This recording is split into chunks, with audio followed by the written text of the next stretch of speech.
Technological literacy refers to a familiarity with digital information and devices, increasingly essential in a modern learning environment. Technology literacy is similar to digital literacy in that an individual who is technologically or digital literate is well versed in thinking and communicating by utilizing technology. These individuals understand how to consume, create, authenticate, and share digital content and can easily adapt to new technologies.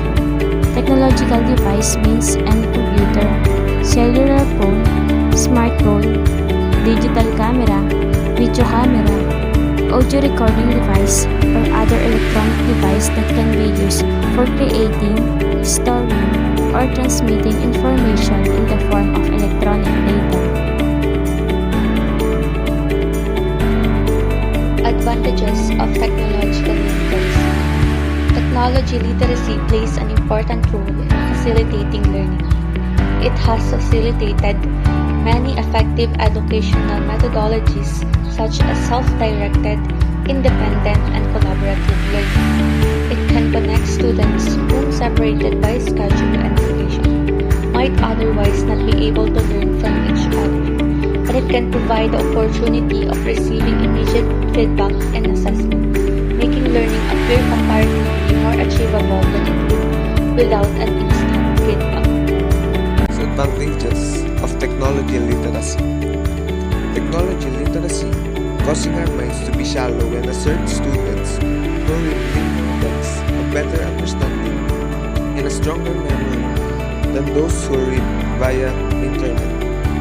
The shift from paper to screen doesn't just change the way we navigate a piece of writing. It also influences the degree of attentions we devote to it and depth of our immersion in it. The internet, for instance, brings about superficial, easily distracted readers, as when we go online, we enter an environment that promotes cursory reading, hurried and distracted thinking, and superficial learning.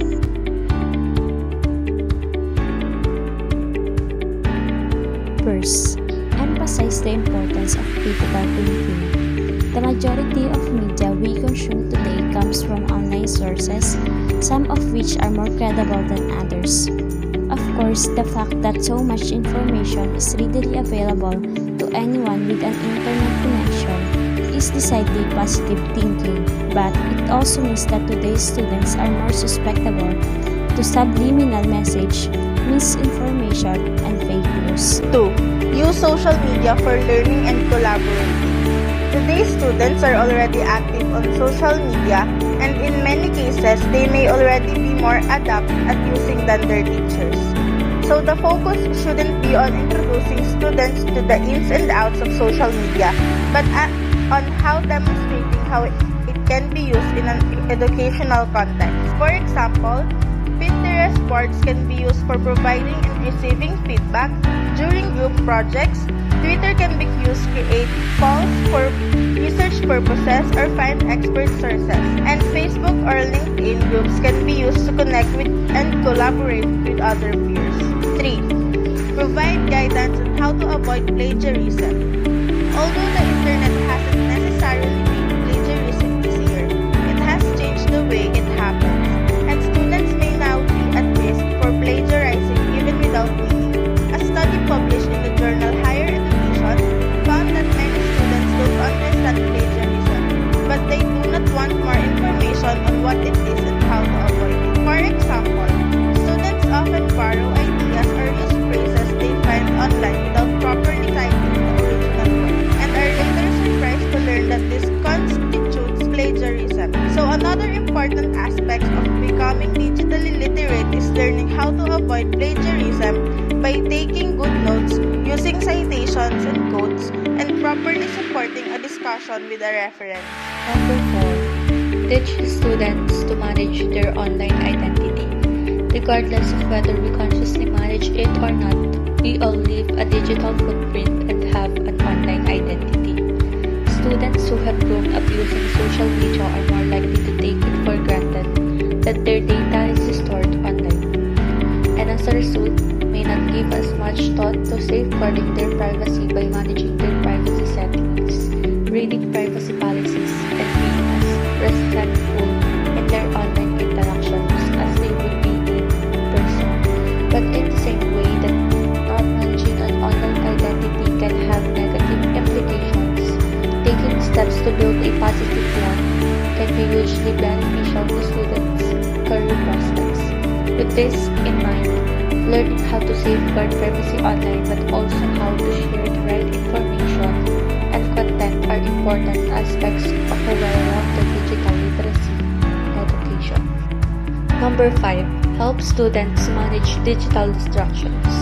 Digital tools and online resources have made learning more effective in many ways, but they have also brought new distractions with them.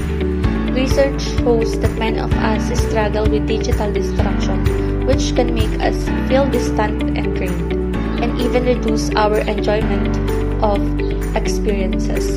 Juggling multiple media streams can also lead students to multitask, which isn't a good thing considering that the research shows that students who multitask tend to have a lower grades. So, the ability to manage distraction while utilizing digital tools for learning and professional purposes is another digital literacy skill that shouldn't be overlooked. Some examples of distraction management strategies include taking tech breaks throughout the day, muting notifications while studying, using productivity tools, and setting goals around technology use. Number 6. Provide authentic context for practice. Another important part of teaching digital literacy is finding ways for students to practice using technology in ways that mirror its real-world uses. Whether this gives students opportunity to practice building their own websites and apps or respectfully engage in online discussions. For example, when teaching students about the importance of managing their online identity, you could have them research themselves online to find out what a potential employer would see. You could follow this up with a discussion about their findings and have them list some of the things they were proud of as well as some of the things they'd like to change. Number 7. Guide students out of their comfort zone. We all have a comfort zone when it comes to technology, but if we want students to become innovative and well-rounded users of technology, it is important to guide them out of their comfort zone whenever possible. Of course, this will mean something different for each student.